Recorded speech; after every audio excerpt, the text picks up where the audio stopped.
मैं मैं सच कह रहा हूँ, वो पट्टी वाला मुर्दा आपके पीछे ही है।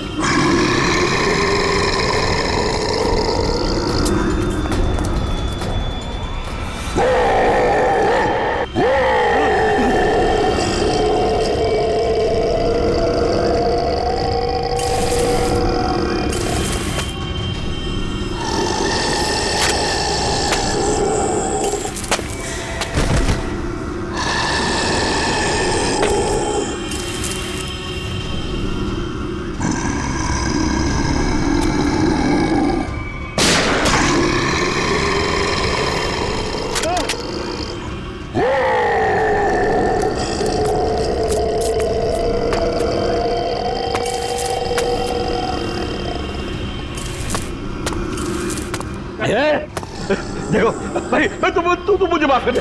मुझे क्यों मेरे पीछे मेरे पीछे पीछे पीछे कुछ भी नहीं है। देखो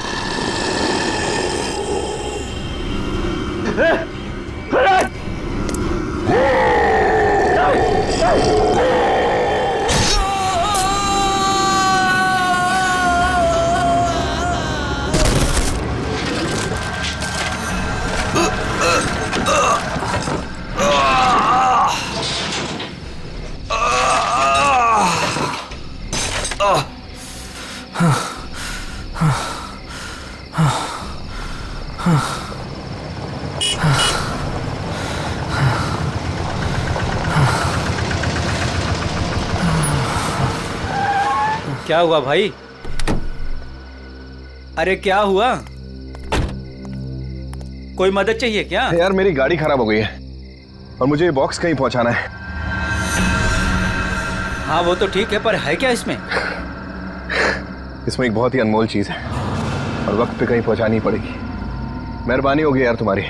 हाँ हाँ चलो बॉक्स रखो। थोड़ा हाथ लगवाओ। हाँ हाँ। अरे बड़ा भारी है भैया। उठाओ। इतना बड़ा बक्सा।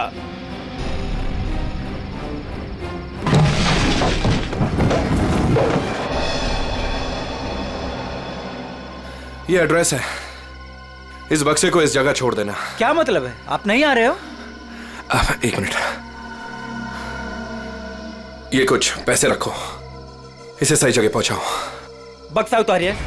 हाँ? मैंने कहा ना बक्सा उतारिए। अरे मुझे नहीं करनी आपकी मदद। अरे बेवकूफ समझा आपने? हाँ, बक्से में क्या है क्या नहीं है।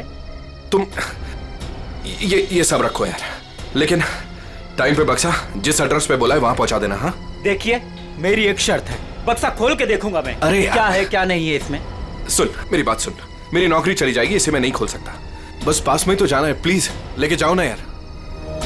ठीक है भाई, भरोसा करता हूं मैं। इंसान इंसान के ही काम आता है।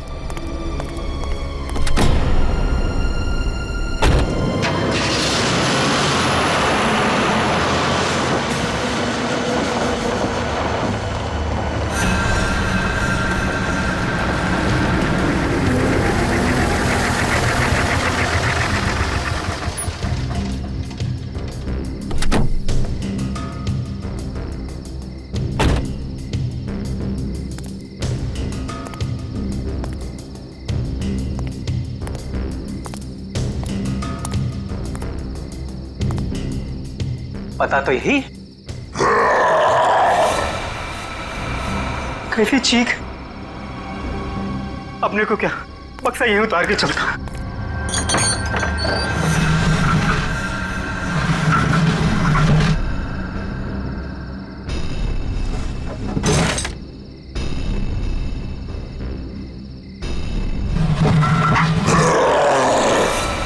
बक्से में से चीख! हे भगवान!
जरा जल्दी जल्दी हाथ पैर चलाओ तुम लोग सब लोग।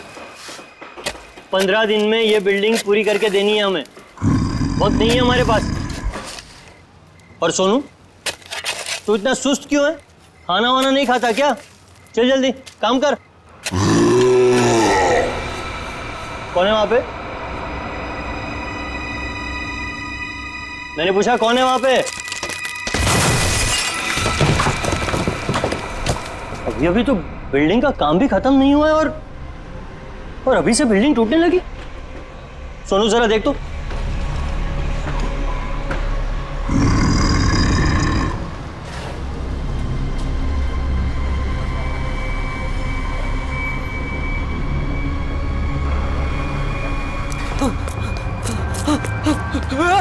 भागो, सब भागो ऐसे, सोनू, वरना सब मारे जाओगे। सोनू हुआ क्या? सब अरे हुआ क्या? किस चीज की आवाज थी?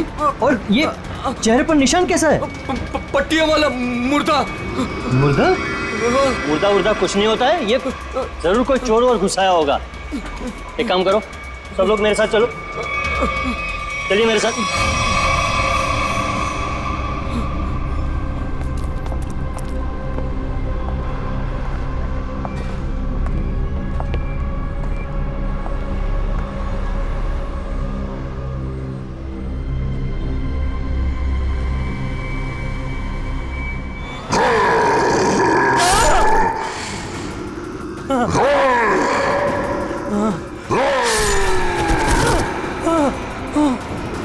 भागो भागो, सब यहाँ से भागो। पट्टियों वाला मुर्दा, भागो।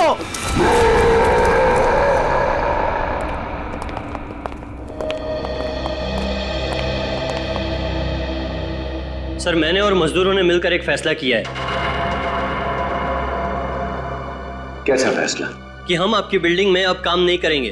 तुम क्या बकवास कर रहे हो तुम? सर, लगता है आपकी नजर कमजोर हो चुकी है, इसलिए मेरे चेहरे पर ये निशान आप देख नहीं पा रहे। ये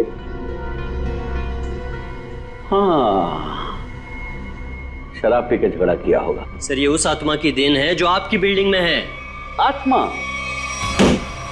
क्या बकवास कर रहे हो तुम? हाँ, जानता था, मैं जानता था कि आप मेरी बातों पर विश्वास नहीं करेंगे, इसलिए मैं साथ में सोनू को भी लाया हूं। सोनू,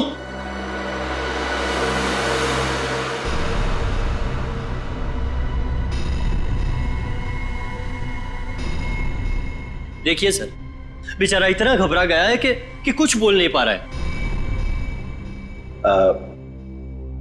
सोनू, ये सब क्या है? साहब, पट्टी वाला मुर्दा और कौन है इधर? कौन है? कौन है उधर?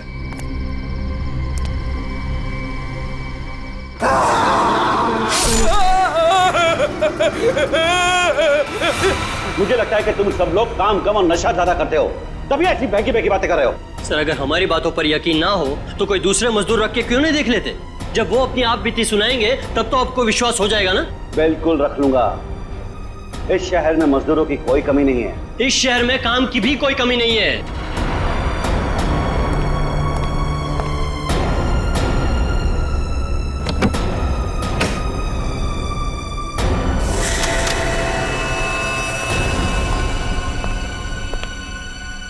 ये तुम्हारा आज तक का हिसाब। और एक बात याद रखना कि इस बिल्डिंग में मेरे और मेरे इन्वेस्टर्स के करोड़ों रुपए लगे हैं। अगर तूने बाहर जाकर इस बिल्डिंग के बारे में कोई बकवास की या कोई झूठी अफवाह भी फैलाई तो फिर मुझसे बुरा कोई नहीं होगा। दिनेश, पैसे कोई पेड़ पे नहीं उगते, समझे? हाँ, और हम तुम्हारे फाइनेंसर हैं, कोई एटीएम मशीन नहीं कि जब दिल में चाहा कार्ड डाला और पैसे ले लिए। देखिए, आप लोग बेवजह भड़क रहे हैं। बेवजह? तुमने कमिटमेंट किया था, अब तक बिल्डिंग तैयार हो जाएगी, क्या हुआ? हाँ चंदू, मैं बिरयानी बना रहा हूँ, कोई 2 मिनट में बनने वाला बर्गर नहीं। जब आप लोग बिल्डिंग की क्वालिटी देखेंगे तो आप लोगों को खुद ब खुद ये एहसास हो जाएगा कि आप लोगों का पैसा बिल्कुल सही जगह लगा है। हाँ, पता चल रहा है कि इन्वेस्टमेंट कहाँ पर हो रहा है? वैसे काफी अच्छी पार्टी दी है आपने अपने शादी के सालगिरह की। और नताशा, एक्सक्यूज मी। अब सॉरी सर, मैं आप लोग को तो अपनी फ्रेंड से मिलवाना ही भूल गई। Meet come. She is Tina, Swati. बस हमें किसी से नहीं मिलना। दिनेश, इस बार अगर तुमने जबान पलटी ना, 15 दिन मतलब 15 दिन, दैट फाइनल। हाँ हाँ 15 दिन पक्का। और हाँ, 15 दिन से ज्यादा हुआ ना तो तुम्हारा घर और भाभी जी के गहने बेच करके अपने पैसे हम लोग वसूल लेंगे, समझा? अरे पक्का कहाँ? दिनेश सुनो ना। एक्सक्यूज मी, आपकी भाभी बुला रही है। मन से एक्सक्यूज मी। जल्दी आइए ना। क्या है? दिनेश देखिए ना, मार्केट में नया हार आया है, आप कभी लेकर देंगे मुझे ये? बस हार और गहने, इन चीजों के अलावा तुम्हारे लिए और कोई चीजें इंपॉर्टेंट है ही नहीं। पति जिए या मरे तुम्हें कोई फर्क नहीं पड़ता। मन तो करता है कि तुम्हारा गला दबा दूं। क्या बात है पापा, आप मम्मी पर इस तरह से क्यों चीख रहे हैं? मैंने सिर्फ सालगिरह का तोहफा मांगा था और ये ऐसे कर रहे थे मुझ पर। आशा, ये जो तुम्हारे ठाट बाट और ऐशो आराम है ना, वो केवल इसीलिए है क्योंकि तुम्हारा ये पति दिन रात गधे की तरह काम करता है। पापा, अगर आपके पास इतना ही पैसा है ना तो थोड़ा हम पर भी खर्च कर दो प्लीज। पहले तो आपने फ्लैट देने के लिए भी मना कर दिया, और अब जब मम्मी ने आपसे एक छोटा सा हार मांगा तो उसमें भी आपको दिक्कत है। तुम दोनों नालायक बच्चों को तो मैं कुछ दूंगा नहीं, और तुम लोग मेरे घर में रहते हो, इसी बात से खुश रहो।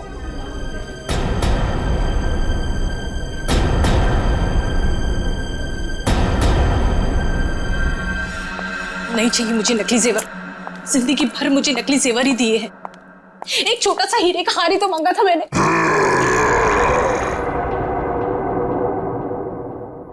कौन कौन है वहां? कौन है वहां? कौन है वहां?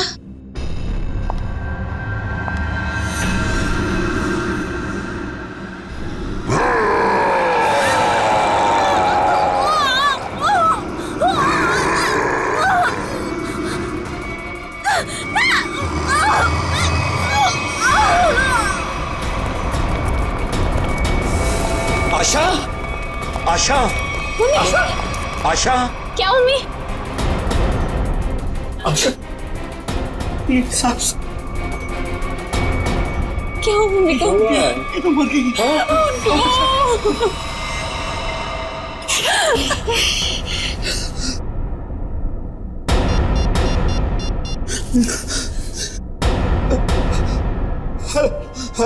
Hello CID.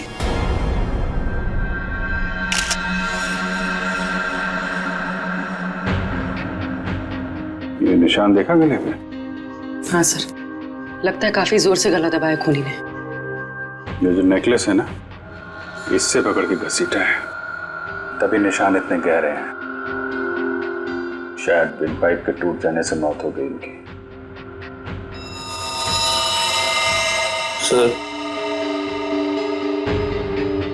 सर, खून के निशान कॉरिडोर में यहाँ तक आए हैं, और आशा जी की चप्पल। अपने आप को बचाने में बहुत स्ट्रगल किया होगा इन्होंने, पर खूनी ज्यादा ताकतवर निकला।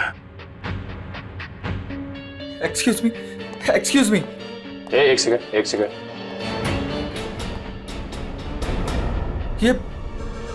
ये सब कैसे हो गया सुलेखा? आज तो इतना शुभ दिन था, शादी के सालगिरह वाले दिन। आपकी तारीफ? जी, मैं सुलेखा का हस्बैंड। अच्छा, तो आशा जी आपकी सास थी? जी। सास ससुर की एनिवर्सरी पार्टी में आप काफी लेट नहीं आ रहे हैं?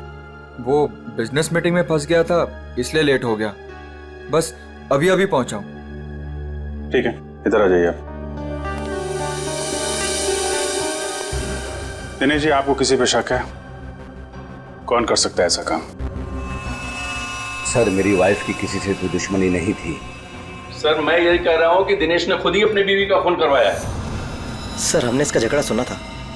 ये अपनी बीवी से कह रहा था कि मैं तुम्हारा गला दबा दूंगा। पति जिए या मरे तुम्हें कोई फर्क नहीं पड़ता। मन तो करता है कि तुम्हारा गला दबा दूं। सब बकवास कर रहे हैं लोग। अगर मैंने गुस्से में कुछ कह दिया तो इसका मतलब ये तो नहीं ना कि मैं सचमुच वो कर दूंगा। वैसे ऐसा हुआ क्या था कि आपको इतना गुस्सा आ गया कि आपने गला दबाने की धमकी दे दी, वो भी शादी की सालगिरह वाले दिन? सर इसकी वजह भी ये लोग ही है। ये मेरे इन्वेस्टर्स हैं। अब मुझे एक एक पाई ऐसे देते हैं जैसे मुझ पर एहसान कर रहे हैं। तुम लोगों की मैं एक एक पाई चुका दूंगा, वो भी ब्याज सहित, समझे? तो दे दो ना। एक मिनट, बिजनेस की बातें मत कीजिए। यहाँ पे खून हुआ है।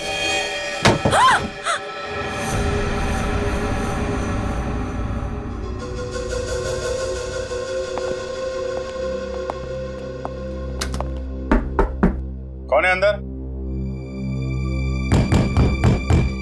दरवाजा खोलो।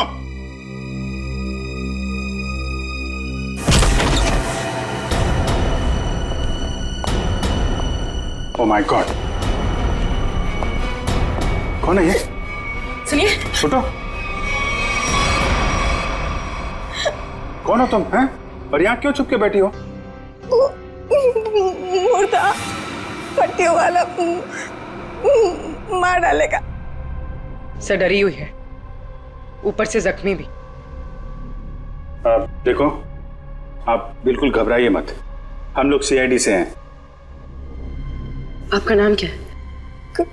कोमल। कोमल? कोमल, आप यहाँ क्यों छुप के बैठी थी? वो पट्टियों वाला मुर्दा बाहर घूमते हुए देखा। पट्टियों वाला मुर्दा? जैसे मैं यहाँ से बाहर निकली तो पट्टियों वाला मुर्दा बाहर था। अच्छा ठीक है, तुम वो जो भी पट्टियों वाला मुर्दा था उसका स्केच बनवा सकती हो? हाँ। Very good. स्केच आर्टिस्ट को बुलवाओ और इस घर का कोना कोना छान मारो। देखो खूनी के बारे में कुछ सुराग मिलता है क्या?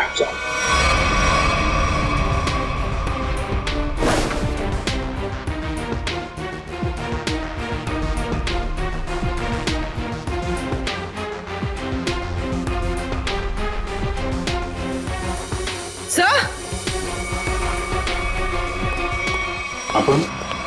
सर ये पट्टी मिली है। क्या? यहाँ पर। कोमल ने देखा पट्टी वाला मुर्दा और यहाँ पे पट्टी का टुकड़ा मिला। सर स्केच तैयार है। तो ये है वो पट्टी वाला मुर्दा। इस मुर्दे का और इस पट्टी का क्या राज है, जल्द से जल्द पता लगाना होगा। गले का हार बेचारी का फांसी का फंदा बन गया। जैसे ही खूनी ने हार खींचा, बेचारी कुछ नहीं कर पाई। सर वो आदमी गले का हार छीनने के लिए आया था, ऐसा लगता नहीं? वही तो सचिन, वही तो राज है। बड़ा अजीब तरीका ढूंढा खून करने का यार। हाँ जयवंती, डॉक्टर साहब को जरा स्केच दिखा। Yes sir. ये देखिए सर, ये मम्मी की ड्रेस है। मम्मी मतलब माँ? मम्मी नहीं फ्रेडी, मम्मी। हजारों साल पहले जब इजिप्ट में राजा महाराजा मर जाते थे तो उनकी बॉडी को एम्बाम कर दिया जाता था। अलग अलग तरीके की सीक्रेट्स, दवाइयां, मरहम, बाम वगैरह लगा दिया जाता था उनकी बॉडी पर और बाद में इन पट्टियों से उसे ढक दिया जाता था। इससे मम्मी सड़ती नहीं थी। मर गए मतलब हजारों साल पुरानी लाश यहाँ पे आ गई और एक के बाद एक खून कर रही है। और शायद अगला खून तुम्हारा होगा। मेरा? हो गया, अब चुपचाप खड़े रहो। और एक बात ध्यान में रखो, मम्मी कभी सड़ती नहीं है और ना मम्मी कभी जिंदा होती है। अच्छा सर, ये जो पट्टी का टुकड़ा हमारे हाथ लगा है, कहीं ऐसा तो नहीं कि ये खूनी के साथ हाथापाई के दौरान आशा जी के हाथ आ गया? नहीं, ऐसे नहीं हुआ है। तारिका जी, आप ठीक है वहां पे? नहीं। फिर एक सीआईडी ऑफिसर बोल रहा है कि इनके हाथों में पट्टी आई थी, मतलब आई थी। सीआईडी ऑफिसर आसमान से उतरता है क्या? उससे गलती नहीं हो सकती। ये पट्टी का टुकड़ा जो आप लोग लेकर के आए हैं, ये हाथापाई में नहीं फटा है। अगर हाथापाई में फटता तो सीधा नहीं फटता, टेढ़ा मेढ़ा फटता, समझे? और ये टुकड़ा कोई मामूली टुकड़ा नहीं है। 1500 साल पुराना है ये टुकड़ा। 1500 साल? 1500 साल? 1500 साल? जी, किसी ने मम्मी की पट्टियां खरीद ली हैं। कहां से सालूम के साहब? ये इजिप्ट से? अरे यार, लोग पुरानी मम्मियां खोद खोद के निकाल रहे हैं और चोरी छिपे बाजार में बेच रहे हैं। ऐसी एक मम्मी शायद इंडिया में आ गई। बाप रे। लेकिन सर ये खूनी मम्मी बना क्यों होगा? हल्ला मचाने के लिए सचिन, हल्ला मचाने के लिए। ये खूनी चाहता है कि लोग उसे देखें और जोर जोर से चिल्लाए, मम्मी आ गई, मम्मी आ गई। ये खून उस खूनी मम्मी ने ही किया है, और वो पट्टी का टुकड़ा जानबूझकर छोड़ गया है हमारे लिए सबूत।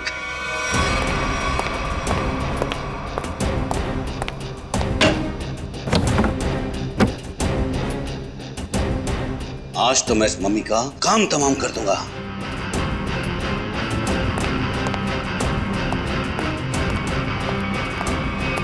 सर, ये सोनू है, दिनेश की बिल्डिंग में काम करता है।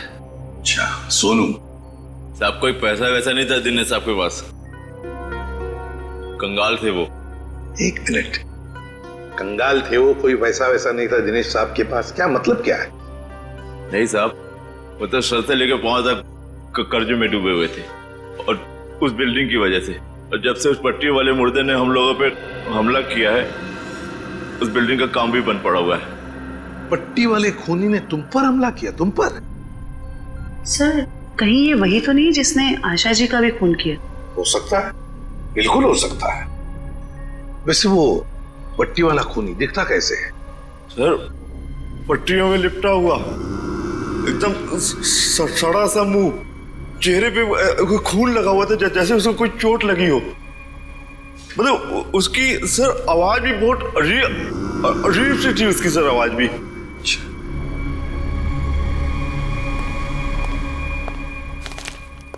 एक मिनट, क्या वो ऐसा दिखता था? हाँ साहब, ये तो था वो। चलो ठीक है, तुम जा सकते हो। अगर जरूरत पड़ी तो हम तुम्हें फिर से बुला लेंगे। सर, ये जो कोई भी आशा जी का खून करने के लिए आया था, या तो पहले से मम्मी बन के आया था, या फिर पार्टी में आने के बाद उसने अपना हुलिया बदला है। सर, काम करते हैं, पार्टी का फुटेज देखते हैं।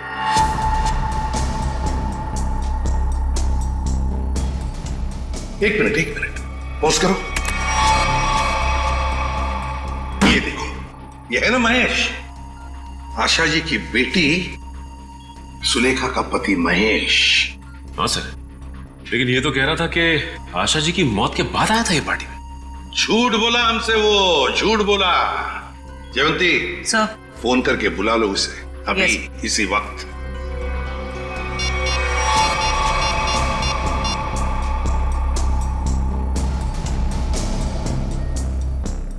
सर, फोन नहीं उठा रहा है। महेश फोन नहीं उठा रहा है, उसकी आधी कारस्तानी तो इसी से समझती है। रेडी, मोबाइल फोन रिकॉर्ड्स निकालो उसके।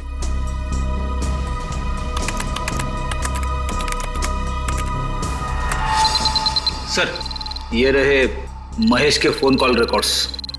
40 बार फोन किया है एक ही नंबर पे, और ये नंबर तो उसके सासू माँ का है। सर, सासू माँ से इतना ज्यादा लगाव? इस महेश से मिलना पड़ेगा। महेश, क्या महेश घर पे है इस वक्त? नहीं सर, महेश जी तो अभी घर पे नहीं है। लेकिन प्रॉब्लम क्या है सर? देखिए, महेश ने हम सबसे झूठ बोला। जब आपकी मां का खून हुआ, उससे पहले ही महेश वहां मौजूद था। आपका मतलब है मेरे पति ने खून किया है? देखिए, हमें उस पर शक है। लेकिन सर वो ऐसा क्यों करेंगे? पैसों के लिए। पैसों के लिए किया होगा उसने। सब पैसों के लिए? लेकिन सारा पैसा तो डैडी के पास है, उन्होंने आज तक माँ को कभी कुछ नहीं दिया। तो फिर महेश जी जो क्यों हत्या करेंगे मेरी मॉम की? अब ये सब कुछ तो हमें महेश ही बताएगा। लेकिन हाँ, अगर महेश आपसे कांटेक्ट करता है तो हमें खबर कीजिए। तो फ्रेडी, इस महेश का मोबाइल ट्रैक करो, सब पता चल जाएगा।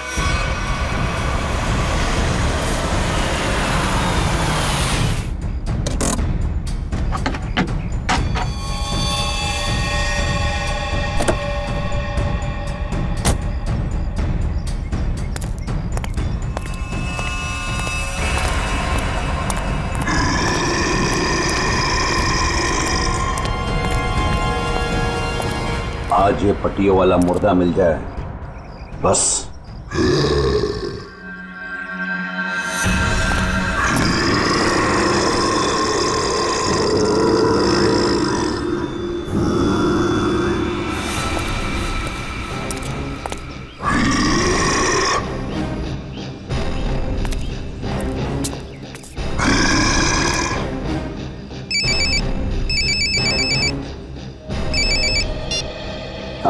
हेलो। हाँ हाँ जीतू भाई, हाँ आपके लिए खुशखबरी है। हाँ जी, बिल्डिंग का काम बहुत जल्द शुरू होने वाला है। कोई मजदूर वहाँ काम करने को तैयार नहीं है। क्या तुम वहाँ का सारा काम खुद करोगे? नहीं जीतू भाई, मैं उस वजह को ही खत्म कर दूंगा जिसके कारण सारे मजदूर डरे हुए हैं। आज उस पट्टी वाले मुद्दे का दी एंड है। मैं आपको बाद में फोन करता हूँ।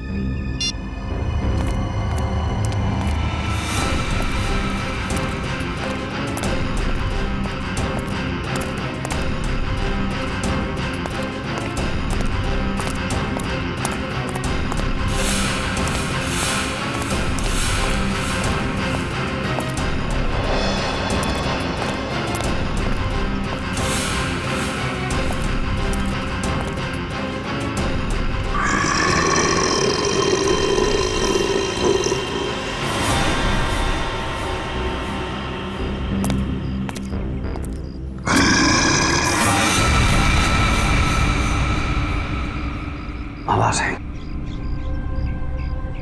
यहीं से आवाज आई। पट्टियों वाले मुर्दे, आज तू बचेगा नहीं। आज तुझे छोड़ूंगा नहीं मैं। गोली मत चलाना। तो तू ही ये सब कुछ कर रहा है और तूने ही आशा को भी मारा। नहीं, मैं ऐसा क्यों करूंगा?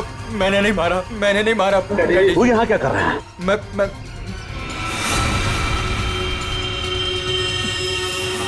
डैडी, वो आपके पीछे है। ना ना ना महेश, मैं तेरी किसी भी चाल में आने वाला नहीं।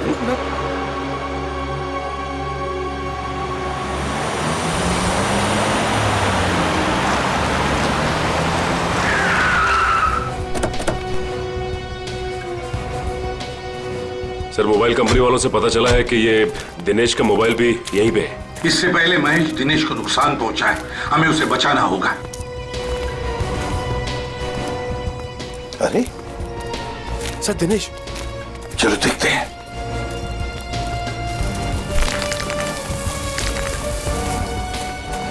माय गॉड, ये तो जिंदा है। सर जी, जल्दी से एम्बुलेंस बुला, जल्दी। फ्रेडी, जयवंती, देखो आसपास। Yes sir.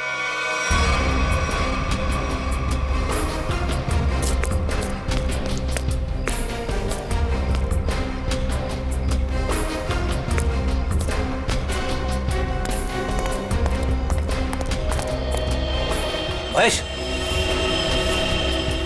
सर। हाँ फ्रेडी, क्या हुआ? सर, महेश बेहोश है। महेश, महेश। सर, हाँ, ये गन पड़ी हुई थी यहाँ पे।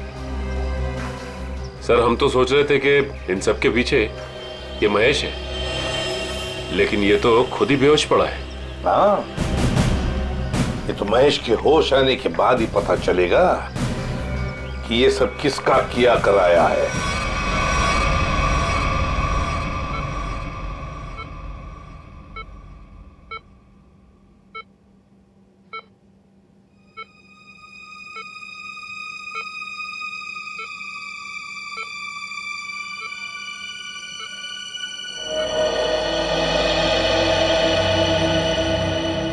डॉक्टर साहब, अब कैसी तबीयत है मेरे पापा की? फिलहाल इनकी तबीयत नाजुक है, अभी कुछ भी कहना मुश्किल है। 48 घंटे ऑब्जर्वेशन में रखेंगे, फिर देखते हैं क्या करना है। Okay, excuse me. कभी सोच भी नहीं सकती कि मेरा पति इतना घिनौना मुजरिम निकलेगा। पहले तुमने मेरी माँ को मार दिया और अब मेरे पापा पे तुमने हमला किया। ये तुम क्या कह रहे हो सुलेखा? देखो, मैंने ऐसा कुछ भी नहीं किया है। मैं निर्दोष हूँ, बेकसूर हूँ। मैं हर मुजरिम यही कहता है कि उसने कुछ नहीं किया, वो निरपराध है। लेकिन सारे सबूत उसी आदमी की तरफ उंगली उठाकर कह रहे हैं कि ये इस आदमी ने किया है, और वो आदमी है तुम। लेकिन सर, आपके पास ऐसा कौन सा सबूत है जो ये साबित करता है कि खून मैंने किया है? एक हो तो बताए। सबसे पहले तो तुमने हमसे झूठ बोला कि तुम पार्टी में देर से गए, लेकिन सीसीटीवी फुटेज साफ साफ दिखा रही है कि तुम पार्टी में पहले ही मौजूद थे, आशा जी की मौत से पहले। सबूत नंबर 2, 3 दिनों में 40 फोन किए तुमने आशा जी को, जबकि तुम उन्हीं के घर में रहते थे। इतने सारे फोन कॉल करने की वजह? और जिस वक्त क्राइम सीन पर दिनेश जी मिले, उस वक्त सिर्फ एक ही आदमी मौजूद था, वो तुम थे। मैं डर गया था सर, डर गया था। दरअसल बात यह है सर कि मैं नया बिजनेस चालू करना चाहता हूँ, और जिसके लिए मुझे पैसों की जरूरत थी, और मैं चाहता था कि वो पैसे मुझे सासू माँ जी दे दे। बस सर, इसीलिए मैं उन्हें बार बार कॉल कर रहा था, और कोई वजह नहीं है सर। तो इनके कहने का मतलब है कि ये पार्टी में पैसे मांगने के लिए गए थे आशा जी से, है ना? हाँ सर, उस दिन मैंने देखा कि ये लोग बिजनेस के लिए मुझे पैसा नहीं दे रहे, और सासू माँ को लाखों करोड़ों के गहने दिए जा रहे। और तुमने गुस्से में आकर मार डाला आशा जी को? नहीं, मैंने उन्हें नहीं मारा। मैंने कहा ना, मैं उनसे पार्टी में बात करने गया था, पर मेरे बात करने से पहले ही उनका मर्डर हो चुका था। नहीं महेश जी, कौन विश्वास करेगा तुम्हारी इन बातों पर? पहले तुमने आशा जी को मारा, फिर दिनेश जी के पीछे पड़े, और वो भी कहां पर? अंडर कंस्ट्रक्शन बिल्डिंग में। ये गलत इल्जाम है। मैं वहां पर उनसे भी बात करने गया था, मैंने नहीं मारा। ऑफिस में नहीं जा सकते थे, घर में नहीं जा सकते थे? उनसे बात करने में ऑफिस से गया था, पर जब मैं ऑफिस पहुंचा सर, तो वो निकल चुके थे अपनी साइट पे सर। इसीलिए मैं साइट पर चला गया, पर जब मैं साइट पर गया तो सर मैंने देखा कि एक पट्टी वाले मुर्गे ने उन्हें धक्का दे दिया वहां से सर। आशा जी और दिनेश जी पर मम्मी ने हमला किया? हाँ सर। पंकज, ये तो उस आदमी ने किया है जो दुनिया को दिखाना चाहता है कि ये किसी इजिप्शियन मम्मी ने खून किया है। पर वो हमारे परिवार के पीछे क्यों पड़ा है? डॉक्टर साहब कह रहे थे ना कि इस तरह की पुरानी और महंगी पट्टियां आसानी से नहीं मिलती। सचिन, सेंट्रल स्टेट लेबोरेटरी से पता लगाएंगे कि पट्टियां कहां से और कैसे मिली है। मैं ACID से आपसे मिलना चाहती। डॉक्टर चारू, आप ही? हाँ, मैंने ही आपको फोन किया था। डॉक्टर चारू, इस पट्टी को पहचानती हैं? ओह माय गॉड, ये पट्टी आपको कहाँ से मिली? ये पट्टी तो हमारे लैब से चुराई गई थी। इस सिलसिले में एक डॉक्टर को काम से भी निकाल दिया गया। आइए।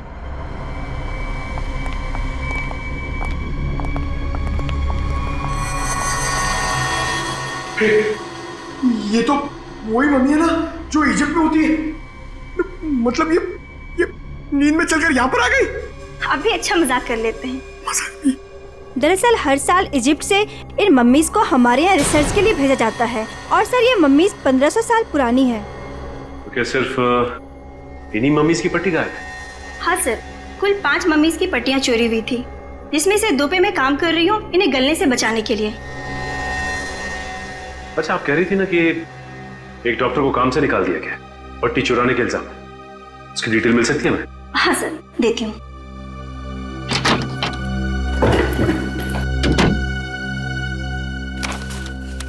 ये है सर मिस्टर ज्ञान। इन्हें काम से निकाल दिया गया।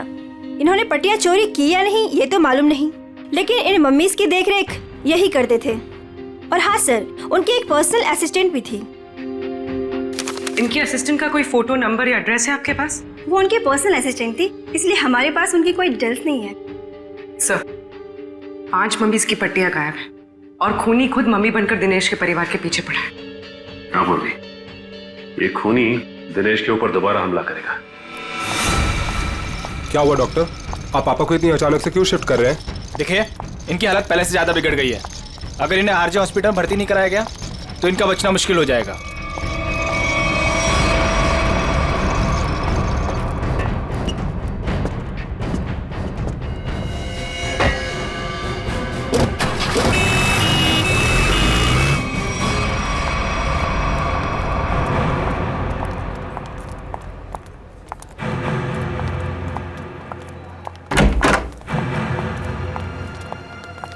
दिनेश जी तो कहीं दिखाई नहीं दे रहे यहाँ पे। वही तो, चलो देखते।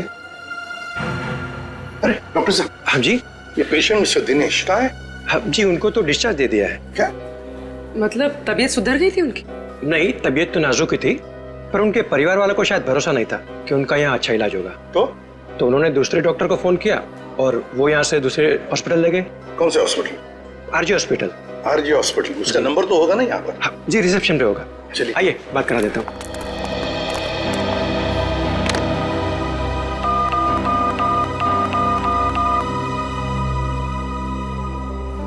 Hello, RG hospital. देखिए, मैं एसीपी प्रद्युमन बोल रहा हूँ, सीआईडी से। आपके हॉस्पिटल में अभी अभी एक पेशेंट एडमिट हुआ है। दिनेश नाम है उनका। नहीं हुआ है?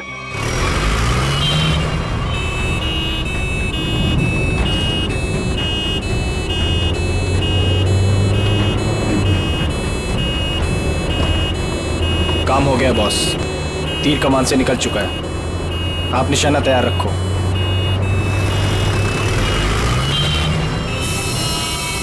अरे धुआं? धुआं कहाँ से आ रहा है? अरे गाड़ी रोको, गाड़ी रोको, गाड़ी रोको।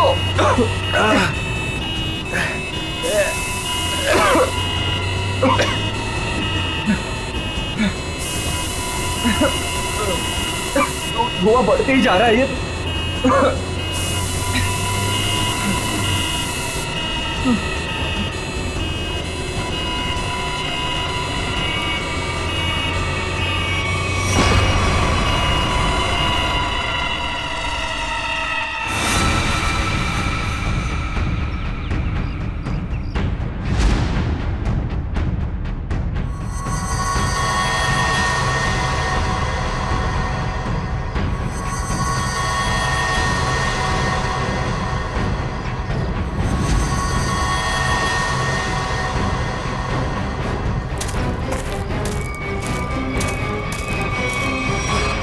क्यों? अब तुम्हारे जीवन का मकसद पूरा हो गया? हाँ, पिछले 10 साल से मैं इसी दिन के तो सपने देखती आई हूँ। और देखो, आज मेरा सपना पूरा हो गया। नहीं, सीआईडी के रहते अपराधियों के सपने कभी पूरे नहीं होते। सीआईडी? क्यों डॉक्टर ज्ञान? पेशा डॉक्टर का और काम एक अपराधी का। अबे देख क्या रहे हो? उड़ाओ इन सीआईडी वालों को।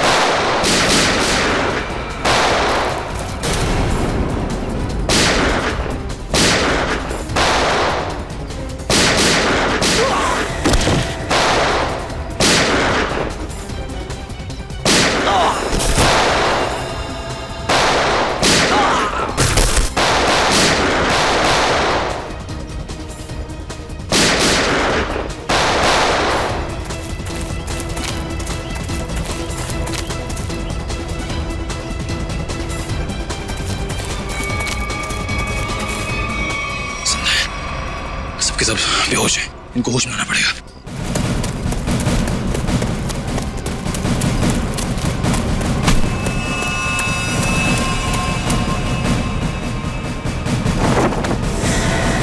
तुम जिंदा लोगों को मम्मीफाई करी थी ना? मैं तुम्हें सिखाती हूँ मम्मीफिकेशन किसे कहते हैं। अपराधियों को मम्मीज बनाने का काम हम करते हैं।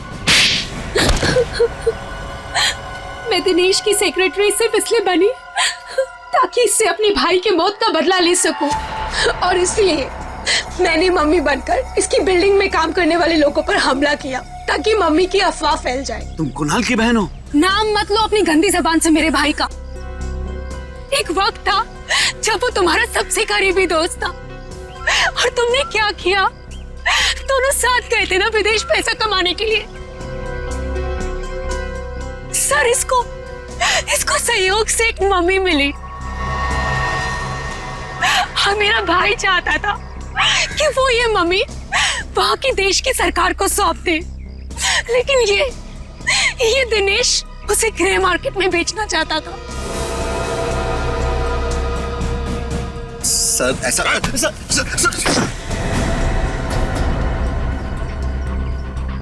जब कुणाल ने कहा कि वो पुलिस के पास जाएगा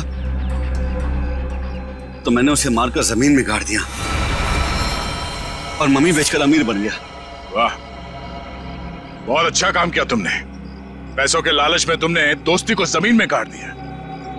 मुझसे गलती हो गई सर, मुझे माफ कर दीजिए आप। अब ये तो समझ में आ गया कि तुमने नताशा को नौकरी पे इसलिए रखा क्योंकि तुमने कुणाल की बहन को देखा नहीं था। अगर ये बात समझ में नहीं आई कि डॉक्टर ज्ञान इस सब में तुमने इसका साथ कैसे दिया? मैंने ये सब पैसे के लिए किया। पैसों के लिए अपराध के दलदल में कूद गए तुम। और नताशा, तुम्हें पता कैसे चला कि तुम्हारे भाई का खून इस दिनेश ने किया? जब कई दिनों तक भैया की विदेश से कोई खबर नहीं आई तो मैं उनका पता लेने के लिए इसके घर गई थी और वहां मैंने सुना कि अपनी बीवी को बता रहा था कि किस तरह इसने मेरे भाई का खून कर दिया और उसे जमीन में गाड़ दिया। आशा ये सब पहले से जानती थी और इसलिए मुझे उसको मारने का कोई पछतावा नहीं है। पछतावा होगा, तुम सबको बहुत पछतावा होगा जब कानून तुम्हें कड़ी से कड़ी सजा सुनाएगा।